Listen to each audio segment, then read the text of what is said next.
अगर मैं आपसे कहूं कि गाय की राजनीति बीजेपी पर इतनी भारी पड़ चुकी है कि अब बीजेपी की सरकार उखड़ने तक आ चुकी है, लेकिन सवाल ही उठता है कि आखिरकार कौन सी राजनीति और गाय को लेकर अभी इतना बड़ा मुद्दा क्यों बन चुका है, और उसी के साथ साथ जो नियम कानून लगे हैं उसको लेकर के गाय को राष्ट्र पशु बनाने की बातें क्यों की जा रही है, और सारे मुसलमान एक साथ होकर ऐसा क्या करना चाहते हैं जिसे सुनकर अभी आपके भी होश उड़ जाएंगे।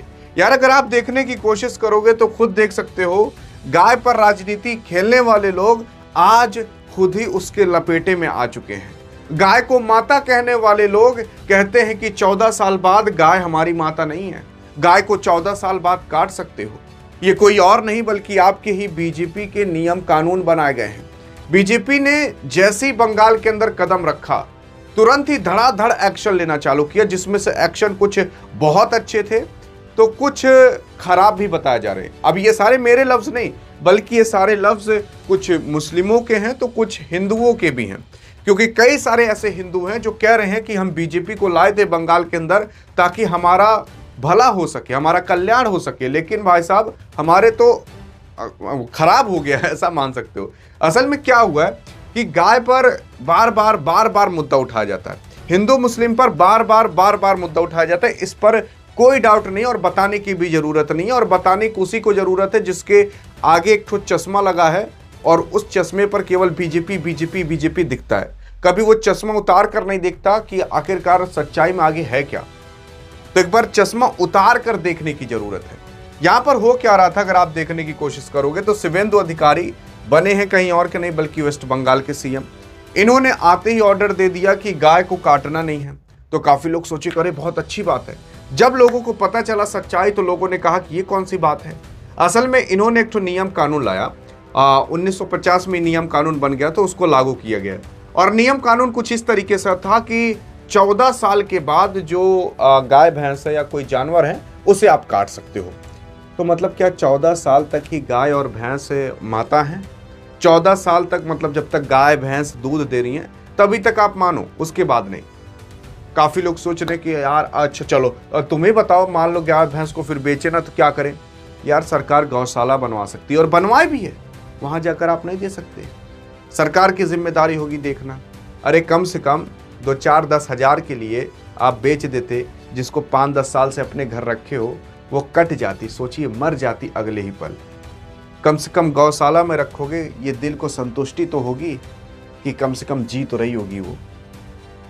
लेकिन सरकार खुद कह रही है 14 साल बाद दे सकते हो कटने के लिए, और अगर उसके पास प्रमाण पत्र है तो वो काट भी सकता है। हाँ बस रोड पे मत काटना, खुलेआम में मत काटना ताकि हमें दिखे ना, पर्दे के पीछे काटो कोई दिक्कत नहीं है, 14 साल के बस ऊपर रहे। ये नियम कानून है, सोच कर देख लीजिए। विदेशों में चले जाओगे ना, जो यहाँ पर गाय माता किया जाता है, विदेशों में सबसे ज़्यादा जो मांस बिकता है बीफ का ना, वो भारत से ही जाता है। ये कड़वी सच्चाई कभी कोई बताएगा नहीं, ज़्यादातर यूपी से ही जाता है। अरे मेरे ऊपर विश्वास नहीं तो कम से कम जो डाटा फैक्ट्स है उस पर तो विश्वास कर सकते हो, आप खुद जाकर देख सकते हो। बाकी अगर आप देखोगे तो यहाँ पर कोई और नहीं बल्कि सैयद असीम साहब ने खुद आकर कहा है, बंगाल में 14 साल से अधिक आयु की गाय काटने वाले कानून की मजम्मत करता हूं। और उसी के साथ साथ असीम वकार ने कहा ये, और फिर उसके बाद कहते हैं कि पहले मैं गाय के राष्ट्र पशु घोषित करने की मांग करता था, लेकिन अब मैं गाय को राष्ट्र माता घोषित करने की मांग करता हूं। यार लेकिन आप ऐसा सोच सकते हो कि यार चलो राष्ट्र पशु बनाना, राष्ट्र पक्षी बनाना, ये चेंज करना थोड़ा मुश्किल है और उसमें बहुत पैसे भी लगेंगे। हर जगह जहां पर राष्ट्र पक्षी राष्ट्र पशु जहां पर भी टाइगर लिखा होगा या पिकॉक लिखा होगा उसको चेंज करना बहुत मुश्किल है। लेकिन गाय को राष्ट्र माता तो कर सकते हो ना। अगर राष्ट्र माता भी घोषित कर दिए तब भी कोई नहीं काटेगा। यार ये मासूम चेहरा जो आप देखते हो, आप कह रहे हो कि 14 साल बाद काट सकते हो, इतनी बड़ी जान, इसको आप कैसे मतलब देखा नहीं जा सकता यार, लेकिन पता नहीं कैसे काट दिया जाता है। सरकार भी कह रही 14 साल बाद काट सकते हो, ये क्या बात होती है। अरे सरकार आप ही ले लो यार, रखे रहो, पाले रहो, थोड़ा बहुत पैसा वहीं खर्च कर देना, थोड़ा जो लेकर घूस बैठे रहते हो कम से कम वो घूस गाय भैंस में लगा दोगे तो कम से कम मरने के बाद पुण्य तो मिलेगा। ये वही आपके शिवेंदु अधिकारी हैं जो 5 लाख रुपया लाइव पकड़े गए हैं। मोदी जी खुद पहले बेइज्जती करते थे शिवेंदु अधिकारी की, आज वही प्यारे हो चुके हैं, लाडले हो चुके हैं।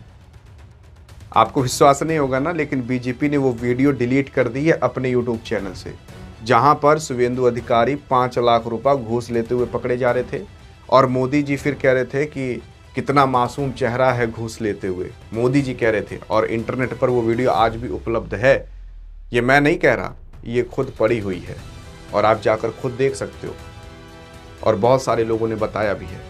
अब अगर आप आगे देखने की कोशिश करोगे तो केंद्र सरकार एक नया कानून बनाए जिसमें प्रत्येक ब्राह्मण, वैश्य एवं क्षत्रिय को 2 गाय माता अपने घर पर रखने का अनिवार्य हो। ये भाई साहब कह रहे हैं केंद्र सरकार एक कानून बनाए जिसके अंदर ब्राह्मण, वैश्य और क्षत्रिय को 2 गाय कम से कम गाय माता रखना अनिवार्य हो।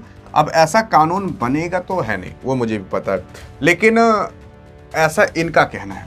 और उसी के साथ साथ योगी जी से मेरा सवाल है, क्या गाय को 15 साल के बाद काटने की इजाजत देने वाले शिवेंदु अधिकारी को उत्तर प्रदेश में आने देंगे या नहीं? मतलब यार, अगर आप देखोगे तो योगी आदित्यनाथ बार बार गाय को लेकर प्रोटेक्ट करते रहते हैं गाय को। और अभी यूपी में तो ऐसा कोई कानून नहीं है कि 15 साल बाद, 14 साल बाद काट सकते हो, लेकिन ये कानून आ चुका है कहीं और नहीं बल्कि वेस्ट बंगाल के अंदर। तो क्या जब वेस्ट बंगाल के सीएम जो बीजेपी के हैं वो अगर आएंगे यूपी के अंदर, तो क्या योगी आदित्यनाथ आने देंगे उन्हें? बताइए आप। जो गाय को 14 साल बाद काटने की इजाजत दे चुके हैं, क्या उनको आने देंगे? ये वही शिवेंदु अधिकारी हैं जो पहले टीएमसी में थे, ममता बनर्जी की काफी करीबी थे, आज बीजेपी में आ गए तो प्यारे हो गए। उसी के साथ साथ अगर आप देखने की कोशिश करोगे तो यहाँ पर कई सारे और मुसलमान हैं। आरजेडी के जो एमएलसी हैं जिनका नाम मोहम्मद सोहेब है, उनका कहना है कि राष्ट्र पशु बना दिया जाए, घोषित कर दिया जाए। ये मांग कर रहे हैं पीएम से। और ऐसा जो कुछ भी मैं कह रहा हूं वो सारे डाटा फैक्ट्स आपको उपलब्ध होंगे, मैं अपने मन से कुछ भी नहीं कह रहा। उसी के साथ साथ ये जो गाय को भी लेकर पूरा हुआ, तो कई सारी जगह ऐसे हैं जहां पर यार छुट्टी कैंसिल कर दी जा चुकी थी, ईद पर पेपर रख दिया जा चुका था, कहा गया कि सड़क पर नमाज ना पढ़िए। ये बात सही कही गई कि मत पढ़िए, ये इसका समर्थन हम भी करते हैं कि सड़क पर नमाज नहीं पढ़ना चाहिए। कुछ चीज़ें बहुत अच्छी की गई, लेकिन ये जो गाय को 14 साल बाद काटने की बात कर दी गई ना, ये थोड़ा दिल पर चुभ गई है यार। और यहाँ पर अब मुसलमान भाई साहब इतना कठोर हो चुके हैं कि कह रहे हैं कि अब हम ना तो बकरा खाएंगे और ना तो गाय भैंस खाएंगे।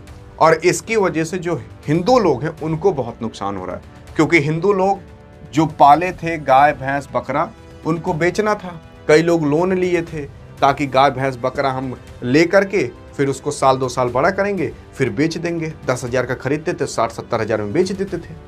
लेकिन अब वो लोन कहाँ से चुकाएंगे? अब वो पैसा कहाँ से पाएंगे? क्योंकि मुसलमान खरीद ही नहीं रहे।